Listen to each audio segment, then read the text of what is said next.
The big story at this hour is the video inspection of the Gyanvapi Mosque located next to the Kashi Vishwanath temple to resume today, a day after a local court's order in the case. Remember, the court has said videography can happen at all places asked for the petitioners, and lawyers for the petitioners had asked for filming inside the mosque, which had been a sticking point with mosque authorities. And the survey has to be completed by the 17th of May, and the petitioner's lawyer told NDTV outside the court. Alok Pandey joining us at this point live this morning from the Gyanvapi Mosque. Alok, what's it looking like? Of course, the surveyors have 4 days before they have to submit their report to the court. Is it going to happen today? Well, yes, they indeed do. I think what I'll do is that I'll just step aside and ask Rajesh to give you shots to try and explain how the Kashi Vishwanath temple and the Gyanvapi Mosque are located, so that our viewers also have an idea. So I'm standing outside the recently renovated Kashi Vishwanath temple complex, and to this side is the temple complex. If you can see over here, this is where the devotees make their entry, and to this side that Rajesh will just pan is the Gyanvapi Mosque. So I think you can see that in your screens right now. So the Gyanvapi Mosque right there on your screens right now. And if you can just Rajesh pan again to this side, this is the Kashi Vishwanath temple, or at least the entry, the main entry to the Kashi Vishwanath temple. So the mosque and the temple are located right next to each other in the same complex, within the same complex. And this has been so for centuries now. Of course, now there is a dispute over the mosque, if I can say that, because the petitioners in whose favor the court's order has come, asking for a survey even inside the mosque, are saying that there's a shrine at the back gate of the western wall of the mosque, for which they need year-long access. So currently it is only opened for a day every year, but they are saying we want year-long access. They are also saying that there are other Hindu figurines, etc. within the mosque itself, and for that a survey or an inspection is necessary to determine whether that is the case or not. So the judge in the past had ordered the survey based on that, but last Friday, if Rajesh can just pan this side again, last Friday at this spot where you see usual activity happening right now, you had a huge security presence. You had the surveyors, court-appointed surveyors, go inside and actually carry out the survey, but things were stuck because they did not go inside. The side of the mosque said that, look, if you're going to go inside, that is going to be judicial overreach. Now, yesterday's order by the judge has clarified that no, you can go inside. Wherever the petitioners, who are 5 Hindu women, wherever they want a survey and filming to happen, it has to happen. So that is what is going to take place. Like Ankita was saying, whether it will take place today or not is something that one needs to watch out for. Like she also pointed out, today is the day of Friday prayers. So in the day you will have a large crowd here anyway. And the Chief Minister, Mr. Adityanath, is also visiting. I mean, he's visiting for an unrelated thing. He's coming in for 2 functions and to chair a government review meeting. But his presence here means that there will be a lot of security for him also, as is the protocol. So one waits to see whether the survey will be carried out today or not. They have time for the next 3-4 days. But the developments yesterday itself were very, very interesting. So we were at court all day, and the judge passed an order in which he also spoke about his personal security. So I think it's important to just go back and see what all happened yesterday, what led to this kind of an order. Let's just look at this story that my colleague Rajesh and I filed yesterday.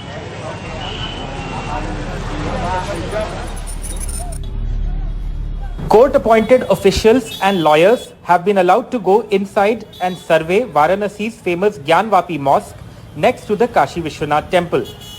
Allowing the filming, the court accepted arguments by lawyers representing 5 Hindu women who want year-long access to this shrine, Ma Shringar Gauri, located outside the back of the western wall of the mosque.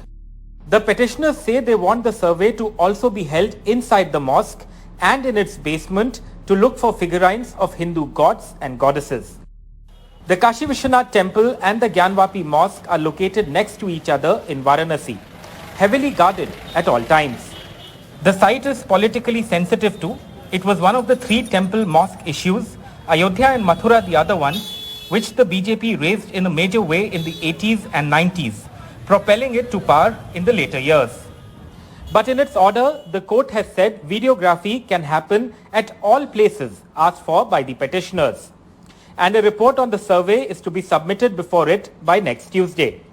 The court has said providing security will be the responsibility of the local administration and said anyone objecting to the survey should be dealt with sternly. A survey of the mosque ordered by the court in April based on the petition by the women was stalled last Friday after the Gyanvapi Mosque committee objected to any filming inside the mosque, calling it an overreach. दोनों पक्ष के लोग जाएंगे कोई संख्या नियमित की है क्या नियत दोनों पक्ष जाएंगे दोनों पक्ष भीतर जाएंगे और कार्रवाई पूर्ण होगी. Lawyers for the mosque have called the order illegal and said they will challenge it soon.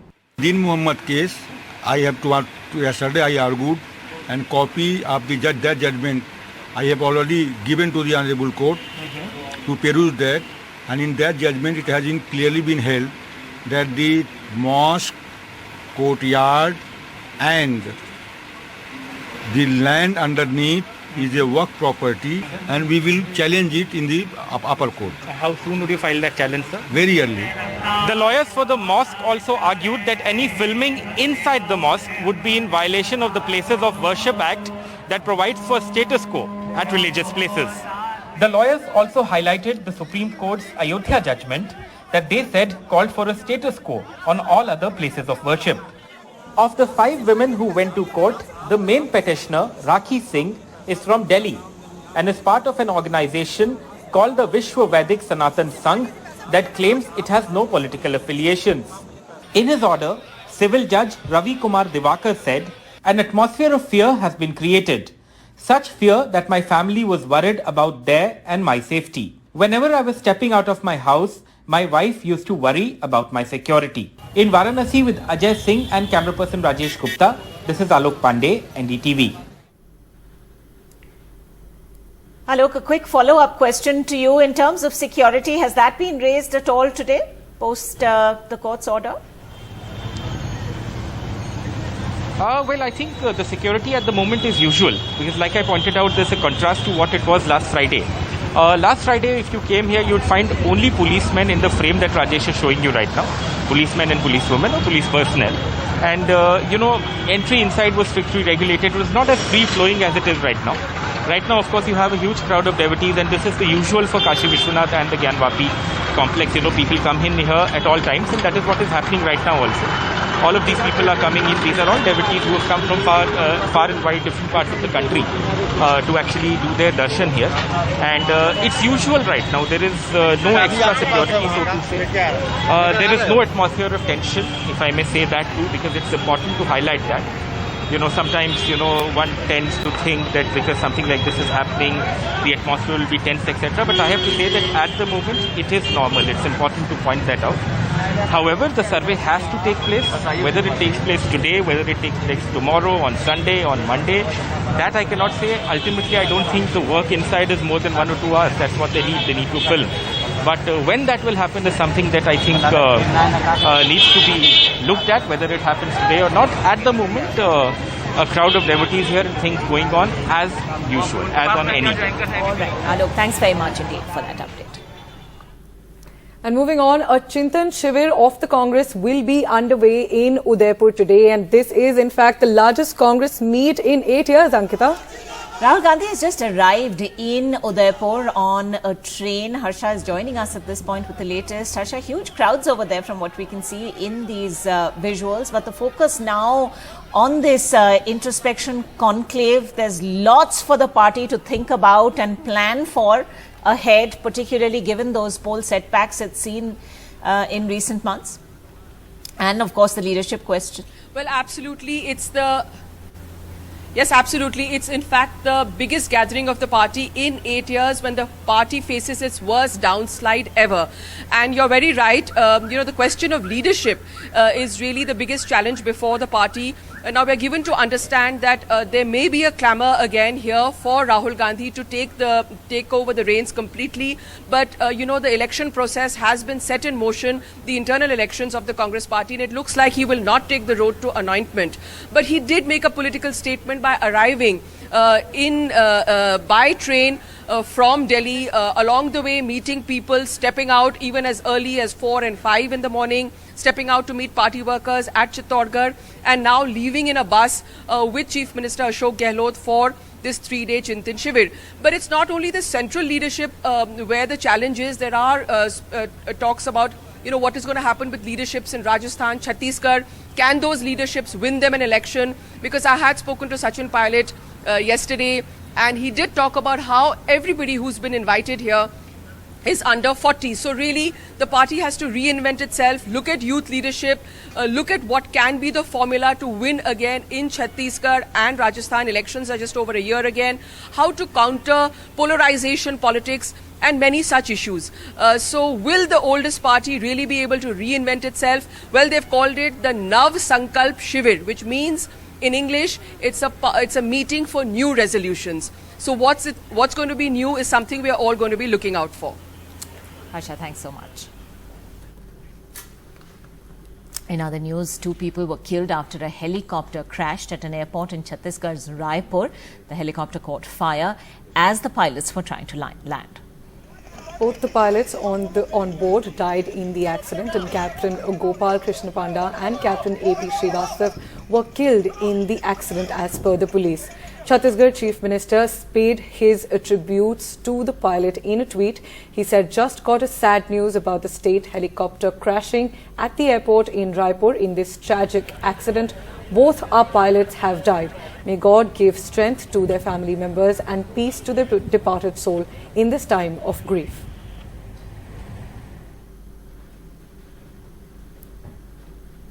India's retail inflation surged to 7.79% in April, largely driven by rising fuel and food prices. As per government data that came out on Thursday, the consumer price-based inflation figures stayed well above Reserve Bank of India's upper tolerance level for the 4th consecutive month.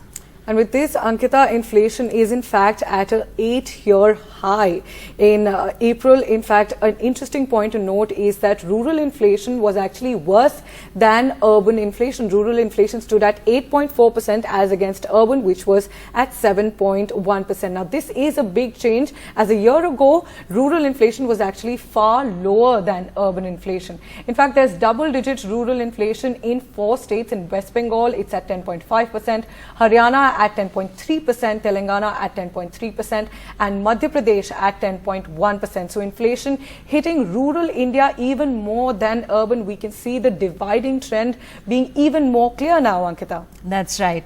But of course, also worryingly, the RBI has an upper limit and target to keep inflation under 6%. And that figure has been above that tolerance level since January this year.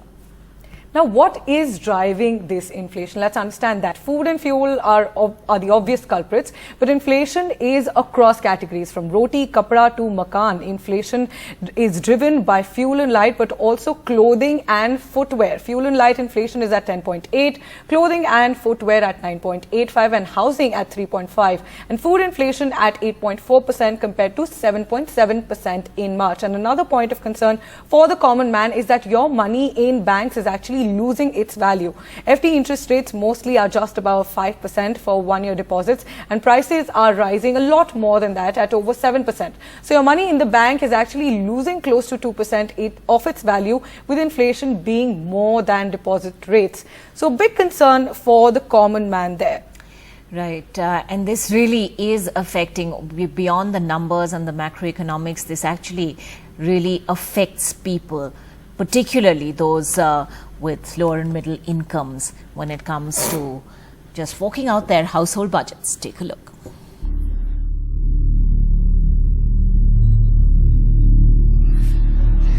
Living on the fringes of upmarket South Kolkata, 67-year-old Sudama Beta says working all waking hours is still not enough to meet even the basic needs of his family of 10.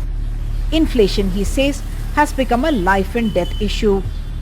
सरकार को सोचना चाहिए कि 5,000 कमा करके 10 परिवार को चलाने वाला आदमी कैसे चला सकता है। तब तो हम लोगों को लास्ट में मरना ही होगा, जीना नहीं।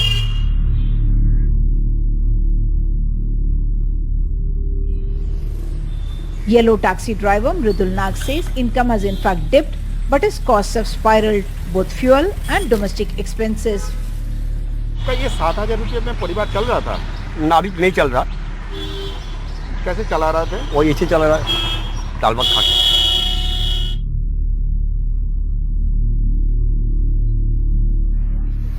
Tea vendor Gautam Das says mere survival has become a question mark given steep costs. कैसे परिवार चलाएगा वही सोच रहा है। तो आपका कमाई क्यों कम हुआ? कमाई कम होगा, चीज का सामान बढ़ रहा है ना। सामान गैस का दाम बढ़ गया, चीनी का दाम बढ़ गया, भाड़ का दाम बढ़ गया, दूध का दाम बढ़ गया। पहले जितना दुख था अभी उतने उससे ज्यादा दुख हो गया।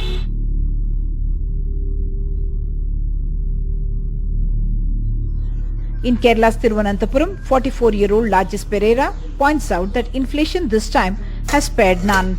She is struggling to support aging and ailing parents on her father's monthly pension, pointing out that just for a domestic gas cylinder, she has to pay 1,050 rupees now. Prices are just soaring high regarding any commodity. For example, for instance, if it is cooking oil, whether it's cooking oil or cooking gas.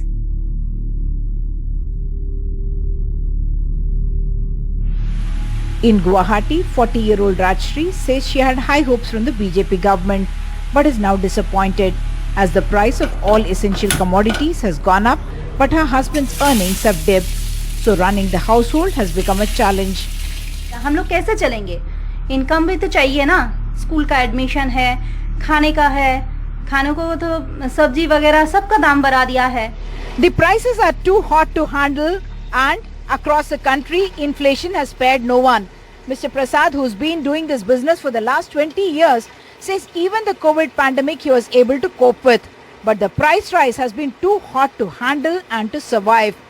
With inputs from Shankar in Kolkata, SP Babu in Thiruvananthapuram, Ratnadeep in Guwahati, in Hyderabad with camera person Nagraju, Uma Sudhir, NDTV.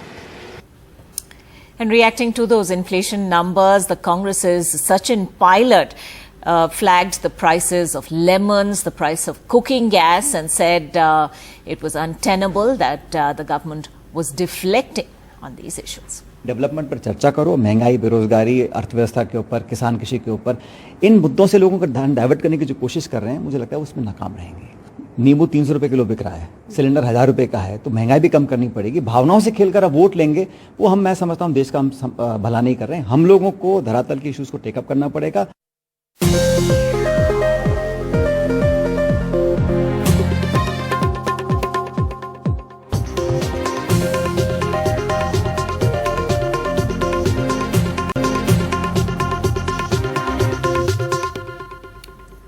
Welcome back. Let's get you all the latest now from Sri Lanka, which has seen weeks of political instability. Well, veteran political leader Ranil Wickremesinghe has now been appointed Prime Minister of the crisis-hit nation by President Gotabaya Rajapaksa. The 73-year-old was administered the oath of office by the President. This after the country's largest opposition party refused to join a government headed by a member of the Rajapaksa clan. Mr. Wickremesinghe, a four-time Prime Minister of the country, appeared as the only option. Shrija joining us with the latest from Colombo. Shrija, now, you know, Ranil Wickremesinghe, of course, is a political veteran, a four-time Prime Minister, possibly even in that sense a consensus politically. But given Sri Lanka's current state, what really can be hoped from him?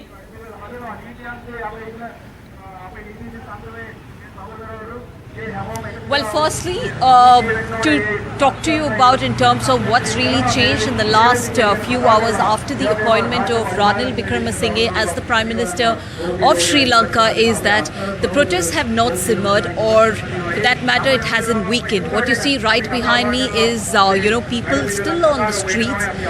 They are protesting. The voices are still being heard at the moment. So until about, just about few hours before Ranil Wickremesinghe's appointment as the Prime Minister, all that we could hear, the slogans that were being reverberated in this particular golf phase in Colombo was Gota Go Home. But now new posters have come up which is also saying Ranil Go Home. Now according to the protesters, what they also tell us is that one of the reasons why they also want, in fact, Ranil to go home is because now Gotabaya Rajpaksha has appointed another corrupt leader. One corrupt leader has brought another corrupt leader. How exactly are they planning to save Sri Lanka from the economic crisis? So nothing's really changed in the last few hours after the appointment of Ranil Wickremesinghe here in Sri Lanka. So people are continuing to protest and they have come onto the streets. But now we have to understand there is, they have lifted the curfew. This is between 7 a.m. till about 2 p.m. From 2 p.m. onward till the next day, which is tomorrow, 6 a.m., there is curfew that's going to be imposed. So yes, we are looking at an unrest as far as Sri Lanka is concerned. People still continue to wait in long queues. What's more important is that, people, in terms of, several of the people, citizens have travelled several hundreds of kilometers to come here to Golface. And also when we are talking about there is economic crisis, there is shortage of medical supplies, there is shortage of cooking gas supplies, also fuel. So the people who you see right behind me are the people who have travelled several hundreds of kilometers from various parts of Sri Lanka. They have come here in the hope of at least they can get 1 or 2 meals a day, because there are various volunteers who have converted this particular protest site, which is known as a demonstration site, here very next to the old parliament that you see right here. This is the old parliament. Right next to that is the demonstration site where they have converted completely into a tent city. Now that particular tent city is called the Gota Gogama, which means these people who are sitting, the protesters who are sitting over here, all that they are saying is that we want Gota, that is Gotabaya Rajpaksha, to resign. No matter what, he has to go home and only then we will leave. Now that is something, the decision made by the protesters over here. So in terms of the political crisis, yes, just with the appointment, just hours before the appointment of Ranil Wickremesinghe as the Prime Minister of the country, he has, of course, received criticism from all quarters. We're talking about especially from the religious heads as well, the Cardinal as well, and from the opposition party, also questioning the factor that what will Ranil do next to lift Sri Lanka out of its economic crisis.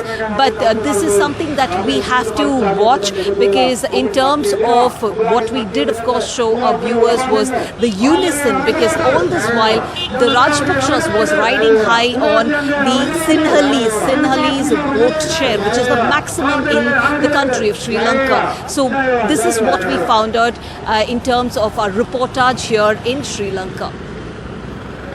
The island nation Sri Lanka is seeing a wave of unprecedented protests. Here at the demonstration site in Golface, Colombo, people from all religious communities have come together in the face of economic distress, demanding the resignation of President Gotabaya Rajpaksha.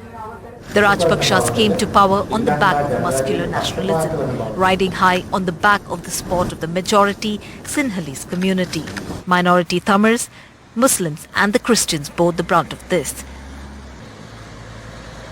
But today, the food and fuel crisis has brought them together. මේ මහින්ද රාජපක්ෂ ඇතුළු කණ්ඩායම අරගෙන යන වැඩපිළිවෙලට අපි සම්පූර්ණ විරුද්ධයි හාමුදුරුවෝ. මෙතෙක් කලක් අපි ඉවසගෙන හිටියා. ඉවසගෙන ඉඳලා බැරි මත නැතම රටේ ජනතාව විශේෂයෙන් තරුණ පරම්පරාව දෙක අරමුණකට ඇවිල්ලා තියෙන්නේ. Gotabaya Rajpaksha came to power in 2019, shortly after the Easter attacks. At that time, the Muslim minority became the target of racial and religious discrimination and unjustified crackdowns. There were hate campaigns speared on by the government under Rajpaksha's watch. Perhaps the Rajpakshas never expected to see Muslims, Hindus, Christians and Sinhalese Buddhists stand united on the streets calling for them to go home. The disaffection with the Rajapaksa style of politics and the Rajapaksa style of governing is saying, well, maybe they manipulated us and maybe they roused this. And why should we be split? Why should we be divided? With this type of hardship that everybody has been subjected to by the deliberate and inefficient governance by the ruling cabal, as we call it, the Rajpaksas. So there is this widespread cry for their ouster. Gotabaya Rajpaksha came to power in the year 2019 with a sweeping victory, and this was all possible because of the maximum vote share coming in from the Sinhala community. In fact, the political passions had divided these communities, but today, just for one reason, which is the economic crisis, we're seeing everyone coming onto the streets. It's not about the people, but we're talking about the religious heads, be it the Sinhala Buddhists or Christians or Muslims or Hindus. They have all come here out to the streets just for one reason, in fact demanding the resignation of Gotabaya Rajpaksha. In fact, making it amply clear that this is a fall from grace for all the Rajpakshas. In Colombo, with camera person Govind Murthy, Shrija for NDTV. Congress leaders are in Rajasthan's Udaipur for a 3-day introspection conclave which will set the tone for the party's revamp and discuss political setbacks. Rahul Gandhi getting a warm welcome at Rajasthan's Chittorgarh railway station as he reached the Congress-ruled state for the 3-day brainstorming session. The big focus, of course, is the Lok Sabha elections, but organizational changes within the party are also likely to come up for discussion. The leadership issue likely to be the most pressing one for the Congress as it tries to reinvent itself after its poll debacles.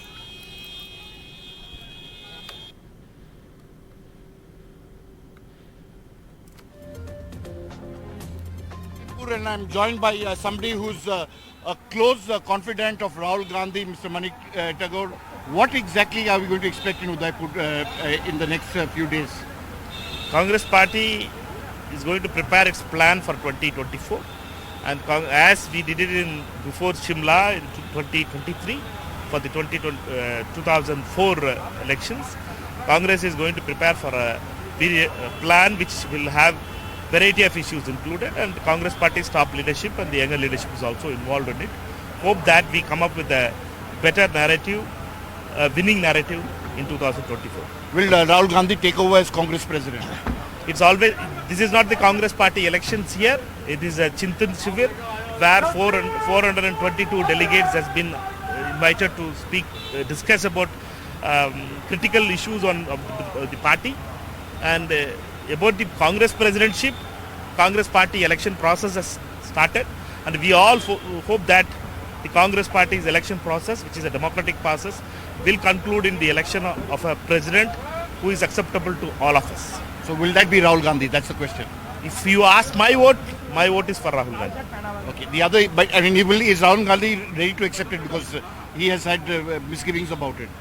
Yeah, that's the main issue. Mr. Gandhi, who had quit on moral grounds in 2019, after the defeat, he has delivered us 3 states in 18. But in the parliament elections, when we lost in the parliament elections, he took moral responsibility and resigned. And we, as party workers, feel that he is the person who can lead us to a victory in 2024. One last question. Everybody wants youngsters in various posts from the CWC downwards. Will that happen in Jaipur? Will that now become clear that, less than 50 people should be here in the party process? Congress party needs to be democratic and demographically suited with the present dynamics of Indian society. Indian society has more than 60% of the people who are below 40%. Therefore, we hope that Congress party will also accept that reality and ready for the change. So here you have it, a very, very categorical statement by Mr. Manik Tagore, where he's pointing out that below 40, nearly 60% of India is, and the Congress party will reflect that in the Udaipur declaration. With camera person Muralidharan, Sunil Prabhu, NDTV. The other big story, the video inspection of the Gyanvapi Mosque located next to the Kashi Vishwanath temple is likely to resume today, a day after a local court order. The court had said videography can happen at all places asked for by the petitioners after this had become a sticking point with local mosque authorities. Alok Pandey joining us this morning from... We'll try and go across to Alok in just a moment, but... normal security ahead of the survey's resumption. The big question, of course, is given that it's Friday today with prayers taking place at the mosque, will the survey happen today? Remember, there's a deadline of the 17th of May for the survey to be finished. The report has to be submitted in court for its next hearing.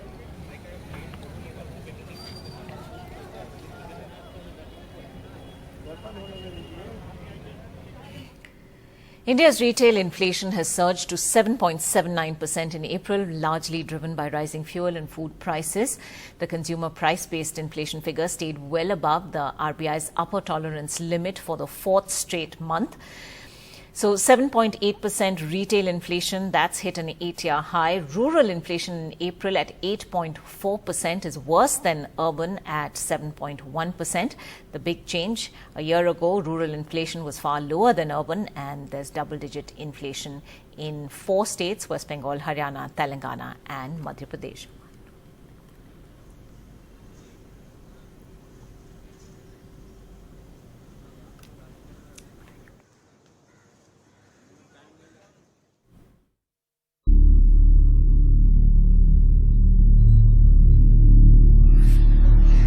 Living on the fringes of upmarket South Kolkata, 67-year-old Sudama Beta says working all waking hours is still not enough to meet even the basic needs of his family of 10. Inflation, he says, has become a life and death issue. सरकार को सोचना चाहिए कि 5,000 कमा करके 10 परिवार को चलाने वाला आदमी कैसे चला सकता है, तब तो हम लोगों को लास्ट में मरना ही होगा, जीना नहीं।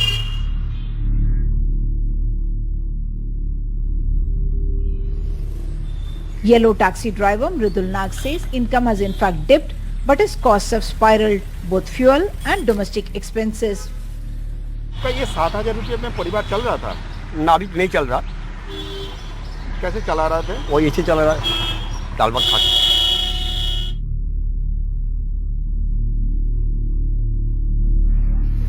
Tea vendor Gautam Das says mere survival has become a question mark given steep costs. कैसे परिवार चलाएगा वही सोच रहा है। तो आपका कमाई क्यों कम हुआ? कमाई कम होगा, चीज का सामान बढ़ रहा है ना, सामान गैस का दाम बढ़ गया, चीनी का दाम बढ़ गया, भाड़ का दाम बढ़ गया, दूध का दाम बढ़ गया। पहले जितना दुख था अभी उतने उससे ज्यादा दुख हो गया।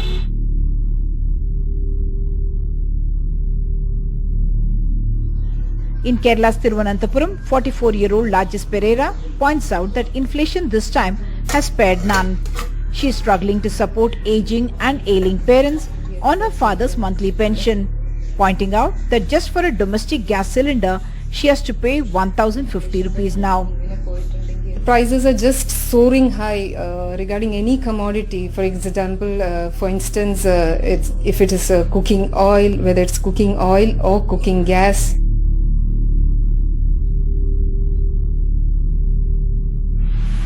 In Guwahati, 40-year-old Rajshri says she had high hopes from the BJP government, but is now disappointed as the price of all essential commodities has gone up, but her husband's earnings have dipped. So running the household has become a challenge. हम लोग कैसे चलेंगे? Income भी तो चाहिए ना, school का admission है, खाने का है, खाने को तो सब्जी वगैरह सबका दाम बढ़ा दिया है. The prices are too hot to handle, and across the country, inflation has spared no one. Mr. Prasad, who's been doing this business for the last 20 years, says even the COVID pandemic he was able to cope with. But the price rise has been too hot to handle and to survive.